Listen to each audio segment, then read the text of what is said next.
Recording in progress.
Time is 6:30. I am calling to order this meeting of the Emeryville Planning Commission on December 12th, 2024. Can we get the roll, please? Yes, Commissioner Chafe, Here. Commissioner Martinez, Here. Commissioner Small, Vice Chair Henry, Here. and Chair Wax. Here. You have a quorum. All right, moving on to commission matters, we have the swearing in of new Planning Commissioner Robert Rivera.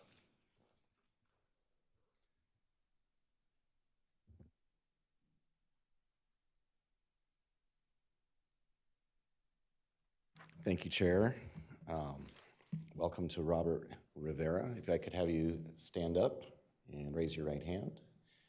And you have the notes in front of you, right? So repeat after me. I state your name, do so solemnly swear or affirm. I, Robert Rivera, do solemnly swear That I will support and defend that I will support and defend the Constitution of the United States the Constitution of the United States and the Constitution of the State of California and the Constitution of the State of California against all enemies, foreign and domestic. against all enemies, foreign and domestic, That I will bear true faith and allegiance that I will bear true faith and allegiance to the Constitution of the United States to the Constitution of the United States and the Constitution of the State of California. and the Constitution of the State of California, That I take this obligation freely that I take this obligation freely without any mental reservation or purpose of evasion, without any mental reservation or purpose of evasion, and that I will well and faithfully that I will well and faithfully discharge the duties upon which I am about to enter discharge the duties upon which I am about to enter as a planning commissioner for the city of Emeryville. as a planning commissioner for the city of Emeryville. Thank you and welcome to the commission.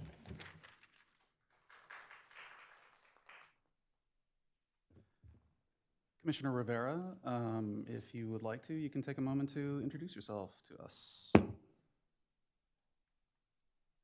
everyone. My name is Robert Rivera. I've been a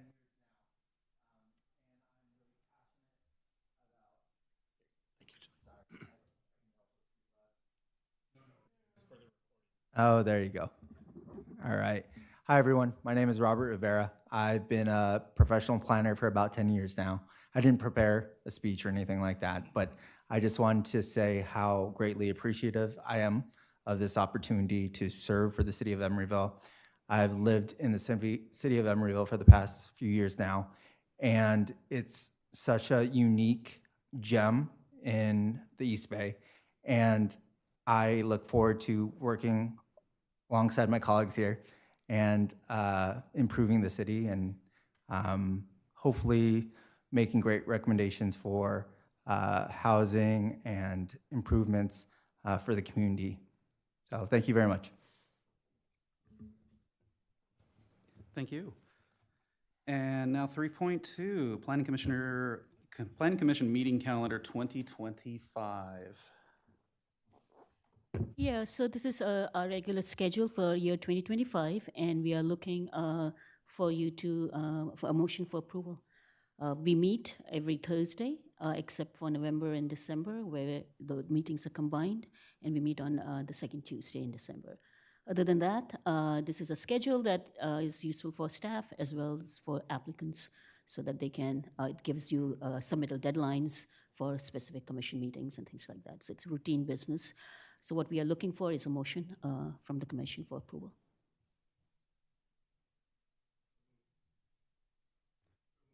So moved. I'll second that.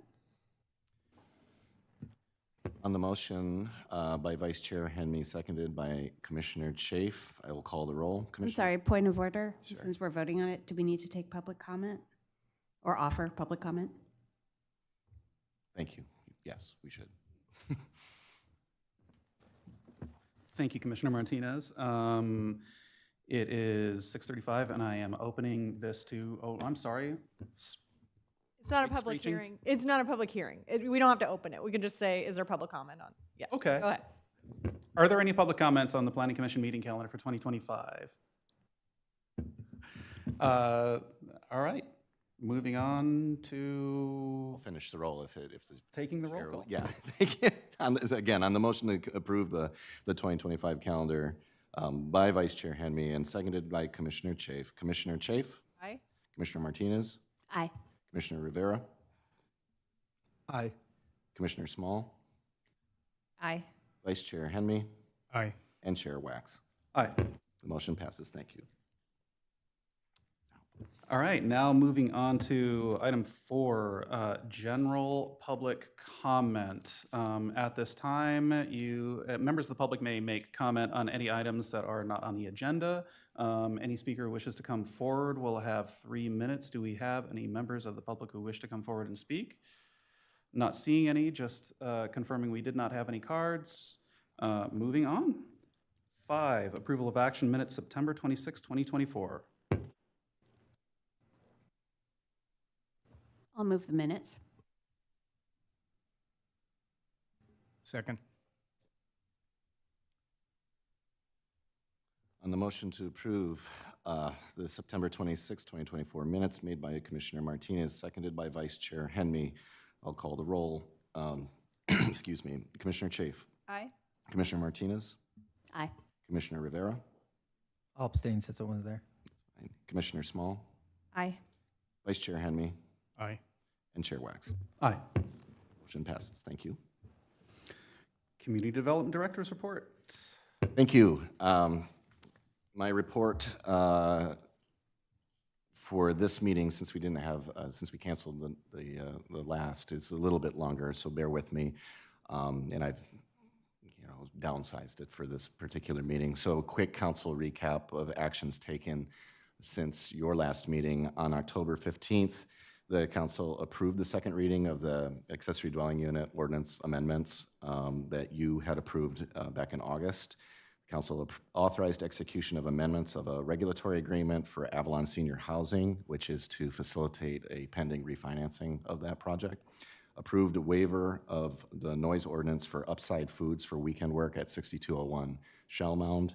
And finally, approved the annual purchase award from the Celebration of the Arts, which is a beautiful wood sculpture that is going to be installed in City Hall lobby. On November 5th, the council authorized amendments of the ground lease and affordable housing agreement for Emeryville Senior Apartments, again to facilitate a pending refinancing.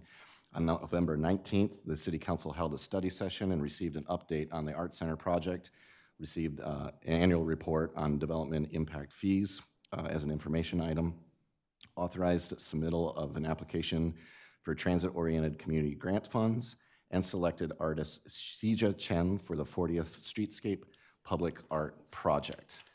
On December 10th, so this week, the City Council authorized amendment of an agreement with Insight Housing for the continued use of 4300 San Pablo Avenue, authorized a letter of commitment supporting the San Francisco Estuary Partnerships application for Senate Bill 1 grant funding for sea level rise planning in the Emeryville Crescent area and points north and south. And a special note on this, because I want to give a shout out to staff member Amber Evans. This is one of those things that doesn't often get seen by people, but this grant application that the Estuary Partnership is leading is a result of a unsuccessful grant application that Amber spearheaded a year ago, and is meant to bring together the diverse parties that all touch the Emeryville Crescent area, everything from Caltrans, East Bay Mud, the cities, there's a lot of complexity to this. And so great work by Amber to make that move forward. Finally, the council approved the annual development impact fee report and issued a proclamation for departing Councilmember John Bowders and also designated Councilmember David Mora as mayor for this year and Sukhdeep Kaur as vice mayor. For events and announcements, this Friday, the 13th at 11 a.m., the Senior Center Holiday Gala is going on. On Saturday at 8:15 and 10:30, there's a Pancakes and Pajamas event at ECCL. And on Fridays through Saturdays and Sundays from 1 p.m. to 5 p.m. through December 22nd, the Rotten City Cultural District Winter Art Market is at Bay Street at their location just outside the theater. And then finally, there's a toy and coat drive that the police department is operating and ECAP's Blue Jeans drive, both of which have donation bins right here in City Hall, should you wish to contribute. That concludes my report. Happy to answer any questions you may have. Do we have any questions from commissioners? Do we have any comments from a member of the public? Commissioner comments? None? Oh, go ahead. Just one comment that I know how important grants are, and just congratulations for, spearheading that. It's going to be increasingly important given a variety of challenges around budgets and with the state and the federal level. So congratulations. Thank you. Just want to echo that. As always, thanks to our outstanding staff for making things happen. With that, moving on to disclosure of ex parte communications, identification of conflicts of interest. Do we have any ex parte communications or conflicts of interest to announce?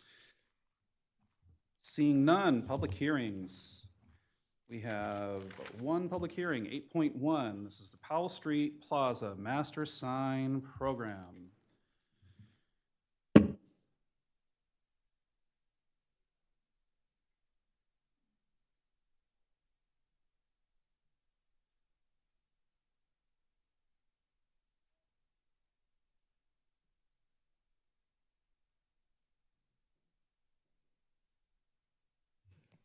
Good evening, Commissioners. Just to introduce myself, my name is Alyssa Chung. I'm the Assistant Planner here in the city of Emeryville. Today I'm presenting to you on the Powell Street Plaza Master Sign Program, which I apologize, it should say public hearing, not study session. So this is, again, the location of Powell Street Plaza, located approximately between Powell Street, Christie, and Shell Mound, and the 580 to the west. This is just another site plan to get you oriented. For some background, this is an existing shopping center. It has 5 buildings, a surface parking lot, and 25 tenant spaces ranging from 1,300 feet to 27,000 square feet. The original master sign program was approved in 1987 and included general standards for tenant signage, including freeway-facing wall signs. In 1991, the master sign program was amended to allow additional freeway-facing signs, up to 20 in total. And as of current, we do not have a complete record of the original master sign program or the 1991 amendment. This has created some issues around lack of consistency and clarity for the number of freeway-facing signs installed, the maximum tenant signage allowed, and design standards. So we've had some issues with longer review times and more confusion for staff, individual tenant applicants, and the property owner.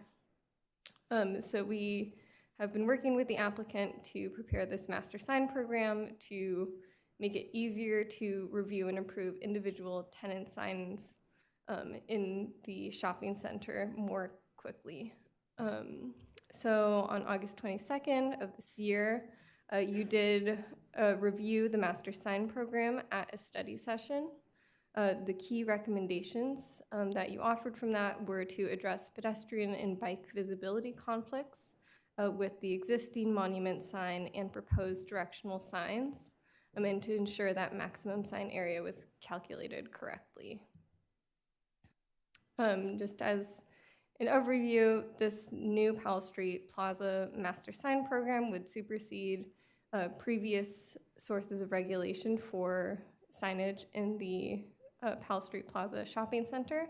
It would formalize the existing site signage within the master sign program, and it would create standards for signage for site and tenant signs, for permitted sign materials and types of illumination, allowable sign types and maximum dimensions, and it would not dictate the individual content, color, or design of individual tenant signs. I've included just in red strike-through as compares to the study session. What the master sign program is proposing now is just to simply maintain the 4 existing site signs already on site, so 2 monument signs and 2 tower signs.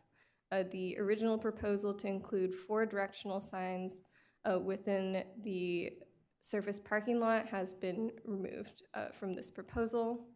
And then for tenant signage, allowing individual tenants to provide wall signs, blade and hanging signs, and freeway facing signs, up to 29 for the development in total. So just to review site signage again, they're no longer proposing new directional signs, and will only be maintaining the 4 existing signs on site. These are their locations. So the first monument sign is located along Powell Street and Christie. It's approximately 182 square feet in total. Due to the width of the sign and our sign regulations, we only count the square footage of one side, though it is double-sided. It includes individual tenant sign spaces on each side, and it is illuminated. And the second monument sign is located along Christie Avenue at one of the major entrances into the service parking lot. It's approximately 15 square feet of signage and 4 feet 8 inches tall. Then I did ask the applicant to provide some visibility analysis for the secondary sign, which you can see to the left. So you can see that sign is set back approximately 15 feet from the internal crosswalk. In terms of visibility, if you were coming into the site from Christie Avenue on the leftmost lane, there would be more limited visibility or blockade up to approximately 20 feet and a half from the edge of the crosswalk, where you could then see pedestrians and bicyclists crossing from the left to the right. I will also note that the solid portion of the sign is 3 feet and 4 inches in height, and there's an additional decorative portion on top, which is transparent. So there is some obstruction, but it's not a full height obstruction. The additional existing site signage includes 2 tower signs. So they're both built into the building mass, include both site signage as well as spaces for tenant signs. So this first one is 400 square feet per side, so 1,600 square feet in total. 3 of those sides include tenant signage, and the last one includes the Powell Street Plaza sign. The second tower is 125 square feet per side. There are 2 sides with signage, so 250 square feet in total, and it does include the Powell Street Plaza sign language. So for tenant signage, each tenant is allowed a maximum sign area of 1 square foot per linear foot of frontage for their individual tenant space. The minimum would be 60 square feet for individual tenants, and the maximum would be 160. So there is a cap on either side. Per the sign regulations, the maximum aggregate sign area that can be permitted for tenants under a master sign program is 1 square foot per 1 linear foot of frontage, so in total 4,346 square feet.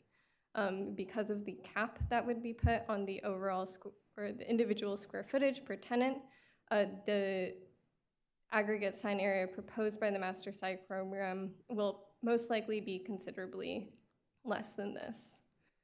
Individual tenants would be permitted to have a wall sign, 1 per tenant frontage, 1 blade or hanging sign, and potentially a freeway facing sign, up to 29 in the development total. Here is the full table of individual tenants, their existing frontage, and the amount of sign area they would currently be allocated. So you can see there is significantly less square footage than the maximum allowable. As far as tenant sign locations, most of the individual tenant spaces have frontages facing the service parking lot, and the areas in the blue dash indicate locations where freeway-facing signage, wall signs, would be permitted. So again, for wall signs, each tenant would be permitted 1 per tenant frontage. There would be set dimensions on how large it can be, how much width and height it can take up on the frontage, so 75% the width of the frontage, 70% the height of the fascia. They can be illuminated, and we have required that illuminated signs do include a dimmer switch. For blade and hanging signs, there can be 1 per tenant. It can be up to 10 square feet and must have at least 9 feet of clearance underneath it. They can also be internally lit if desired. And then the freeway facing signs, again, are wall signs facing the I-580. Tenants can have a freeway facing sign, but do not necessarily need to have a freeway facing frontage. In total for the development, there can be no more than 29 total. And there would be some differentiation in square footage for the larger tenant spaces, of which there are 3 greater than 15,000 square feet. They would be allowed up to 75 square feet. And for all other tenants, up to 40 square feet. So in addition, there would be design guidelines around exactly where freeway-facing signs can be placed. There would be standards to ensure that they align with one another and fit into the architectural design of the existing development. Major tenant signs, which could be larger in shape, would only be permitted in specific areas where it makes architectural sense with the massing and height of the buildings. They may also be illuminated. And again, these are the locations. So you can see they could be spread out across all frontages facing the I-580.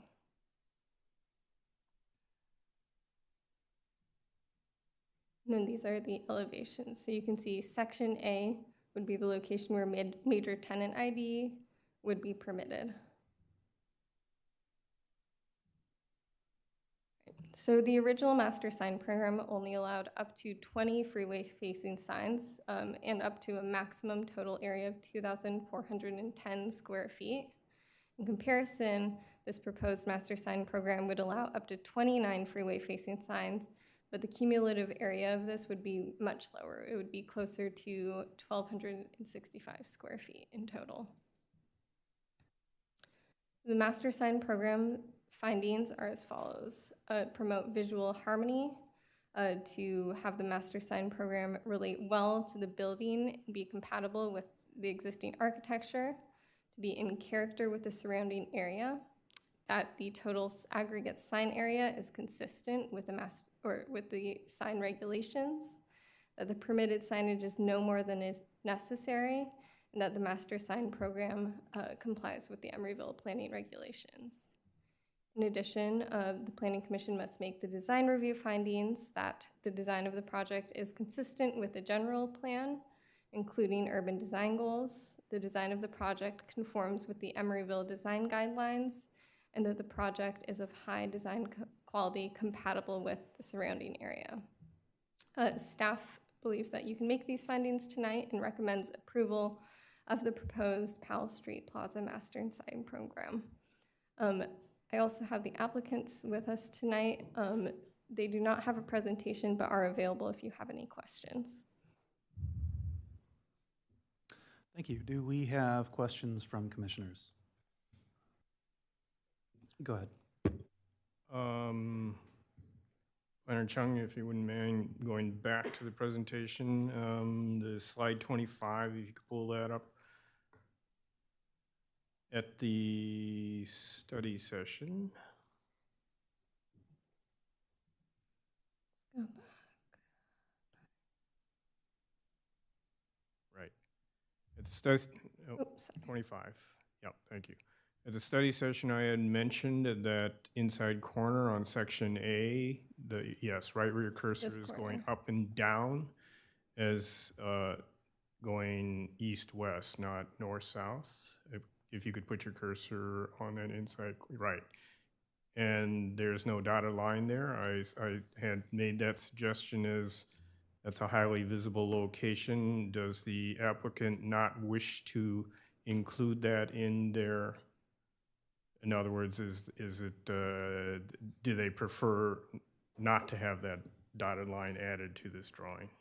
I apologize. Let me check the proposed plan set. I may not have updated this freeway facing sign. Okay. Give me one moment.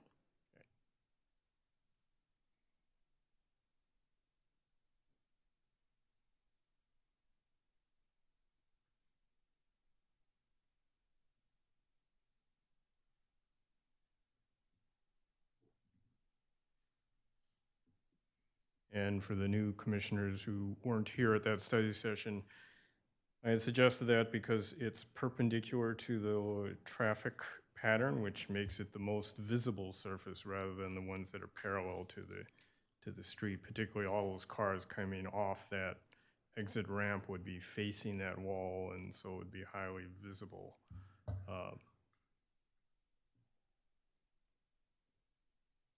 It doesn't look like it is included in the, Which is fine if they preferred not to take that suggestion.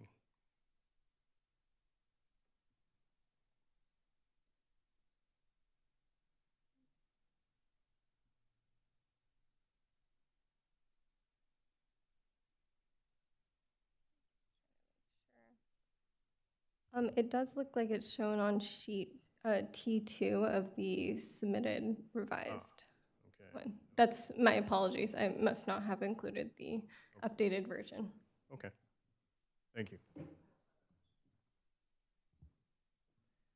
I also have a question about this slide, if that's okay. Yeah.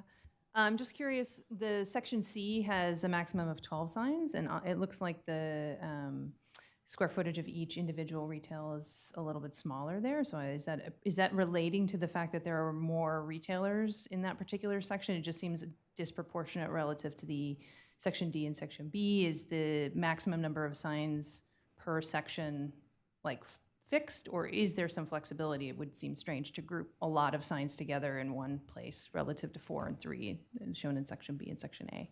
Just more curiosity about the rhythm of how they're spaced.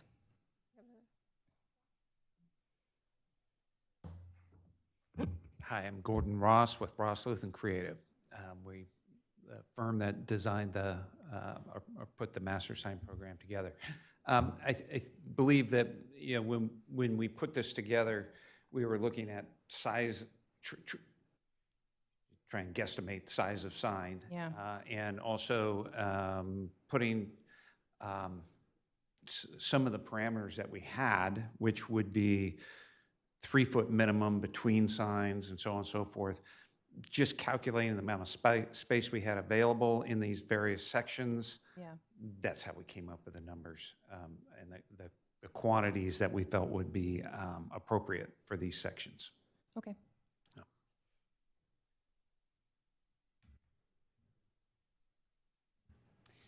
I had a question about the, what is it called? Monument sign secondary. So this is on sheet 20. Thank you for doing the blind spot study on that one. Could you clarify whether the study looked at the full height 4 feet 8 inches, or was it based on the part that is opaque to 3 feet 2 inches? Actually, we were just looking at the horizontal sort of mass of this and what it would block. So where it hits the peak, obviously, it's going to, you know, take up more of your vision as opposed to where it comes down. So we were really looking at where any portion of the sign would be in your with the sight lines as you come off of Christie Avenue. Thanks for clarifying. Yeah, for the commission's benefit, I'm just thinking here, if the description in the master sign program allows for 4 feet 8 inches, and currently like a foot of that is see-through right now-ish, if it was replaced in the future, whether that would make a difference, but it sounds like not. Thank you. Mm-hmm. Thank you. My question is for staff, and it's kind of a hypothetical, philosophical question about the lifespan of a master sign program at a particular property. When would we get to review this again generally? Is it at the sale of the property? I know we will have a general plan update coming up in the next few years. So when can we expect to have, and I'm not raising any specific concerns about this master sign program. I think there was a good presentation in August. We all got to give our feedback, but I'm just thinking through what the, you know, in a future where we could see a general plan that might have more care for light that bleeds into the estuary, for instance. And that would be an overall issue for the city to address, not just one property. But when would be the next time to look at a specific property's freeway-facing, estuary-facing lights? So the master sign program requirements are triggered by our planning regulations, and it is specifically triggered as a requirement for developments that have a certain number of individual tenant spaces, because in those cases we want to ensure there is a cohesive sign design in place that makes it easy to review and regulate individual tenants as they come in and out. Other than that, updating your master sign program is voluntary. If individual developments with an existing master sign program want to make modifications to the overall number, type, design, scale of signage, that would be the opportunity to look at the existing master sign program and make recommendations on how to improve it. But otherwise. And just to add to that, in terms of the lifespan of a typical master sign program, it is forever. Staff cannot, or the commission cannot initiate changes to that. It would come from the developer themselves. If they wanted to change something, then they would come in and ask for an amendment to this master sign program. So this sign program is an entitlement. In the future, especially when we are doing the general plan update, which hopefully it'll be starting soon, at that time, that would be an occasion for the city to look at all signage from an overall perspective. And then at that time, depending on what issues are being discussed, including the estuary, that would be the opportunity for the city to kind of look at the signage again and make recommendations. But this is an entitlement. I just want to make sure that the commission understands that. Yes, I understand. Thank you. I had a question about the enforcement, kind of the conditions of approval for the master sign program. Is there, I assume there's standard conditions for maintenance and upkeep of the signs, but is there anything specific to illumination and when certain lights, because I often see that certain lights are out in these signs? Is it the responsibility of individual stores or the plaza as a whole to kind of upkeep that? And what's if you can speak to the enforcement of it too? So we do have pretty standard conditions of approval for the maintenance of signage. And when a individual tenant applies for an individual sign permit reviewed under the master sign program, they are also given conditions of approval requiring them to maintain the sign, including illumination. We also have a standard condition of approval with any sign permit at this point that if a sign is illuminated, if we receive feedback from the community that the illumination is too strong, that they do have a dimmer switch installed so that we can address that immediately.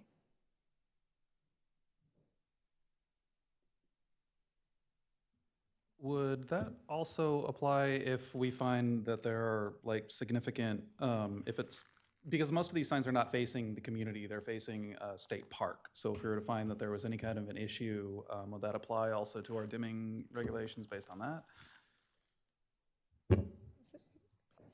I'm not sure I understand what you're saying. So as Commissioner Martinez pointed out, you know, we are going to be updating our general plan. Of course, like we were all just talking about how the Bay Adapt plan has come out, and of course the state park is going to be a major part of that. You know, we may find that we want to tighten lighting in the future just purely for ecological reasons, and I'm wondering if that is something that at all falls into that category of like dimming, especially in off hours. Absolutely, yes. Yeah. Okay. Do we have any more questions? All right. It is 7:06. I am opening public comment. Do we have any comment from members of the public in the room at this time? Do not see any, and just confirming, we do not have any public comment cards. Closing public comment at 7:06 and moving on to commissioner comments. Commissioner Martinez. Thank you, Mr. Chair. So this is more of a question to staff. So my understanding is under our current rules, if we're getting feedback from the public that signs are too bright, that a dimmer switch can be installed at that time. So yes? Okay. So yeah, my other solution would be to, as signs are updated or changed out, to add into the conditions of approval that a dimmer switch is installed at that time.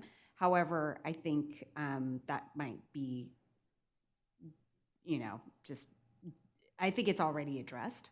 So just to clarify, the dimmer switch, for illuminated signs, a dimmer switch is required before the installation of the sign. It's in the master sign program. Thank you. Also a standard condition of approval. Thank you. If there's a complaint, then Chad is the person. Then Chad activates. Dim it down. Switch on my desk. Yeah. Thank you. Thank you. That's all I needed to know. Thank you. Can I just note on kind of following that comment, if for example, in the general plan, there are dark sky conditions or other kinds of ideas that are put into future general plan updates, would it be possible to have a condition in this condition of approval that would say that it has to accommodate that? Is it possible for the dimmer switch to have go to a particular future level rather than just saying there's a possibility it could be dimmed? Or is that too much anticipating something that doesn't exist yet? That's anticipating something that doesn't exist. Okay. Legally it would be a little challenging. It would be too vague, yeah, okay. Yeah, and at this time, I think that staff's crafted that condition to be as flexible as we can. I mean, we've given the community development director pretty much full authority to dim, you know, at the whim of you know, complaints, or if the planning commission wanted him to, you know, you guys can obviously be in contact. Great. With community development. Wonderful, thank you.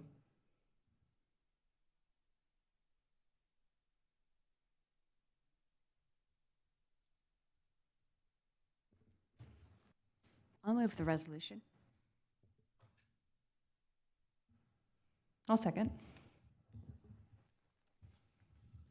Great. On the motion made by Commissioner Martinez to approve the master sign program, seconded by Commissioner Small, I will call the roll. Commissioner Chafe? Aye. Commissioner Martinez? Aye.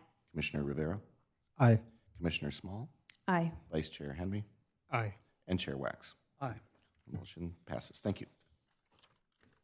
All right. Congratulations, closing 8.1. And moving on to Planning Commissioner's comments, last session of the year. Anyone have any comments? Vice Chair. Yes, since you mentioned the Art Center, I would wondered if you could give us an update on the Art Center. I anticipated somebody would ask that. And I'd be happy to bring that to your next agenda. I can give you the same presentation that I gave to the city council. It's pretty extensive. So, Okay. yeah. And partly why I'm raising this is because the use of the Emeryville market space that used to be Urban Outfitters as the Art Center, speaking with people, and you know, it's a fantastic space. It works great for that art opening. According to the people from the Art Center there, they were saying it's the perfect size. It's got everything we need. It's ready to go. And I would have to think it'd be much less expensive than building a new art center. And so I wondered if the staff and others have considered that. We have, and I can give you a fuller answer as part of that presentation. Right. Yeah. Okay, thank you.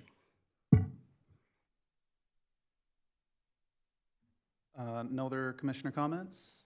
I would just like to say that the Bay Adapt Regional Shoreline Adaptation Plan is maybe not 100% released. They've at least released their final draft version that was voted on and approved with some amendments. Whether or not that amendment copy, I don't know. It's about 200 pages about a feature that very much affects us.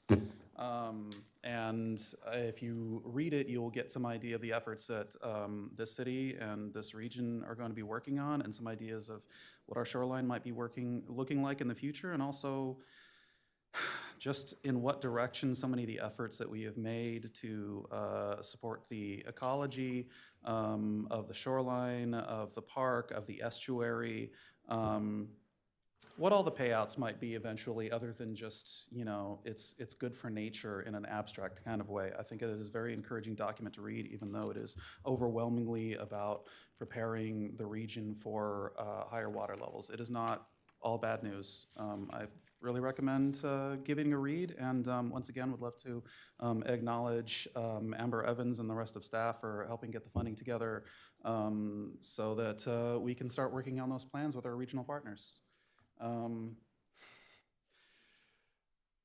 That's December, everybody. Vice Chair.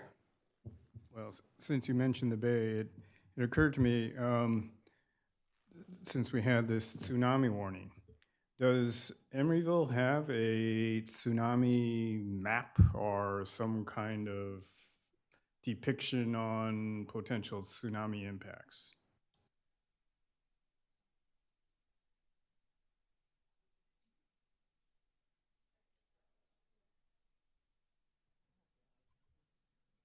Yeah, I'm trying to recall if there's a tsunami specific map, or if it would be more, we would be more looking at areas of potential flooding and sea level rise. Unfortunately, I can't recall off the top of my head, though. Oh, perhaps you could provide that to us.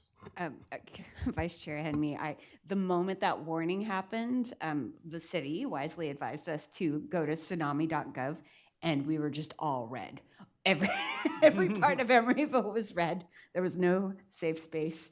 The city of Berkeley did advise their residents who were west of 7th Street to move east of 7th Street, if that gives you any indication. So if you think of like 7th Street or Hollis as maybe as a what they consider to be their safe zone, that might be a representation.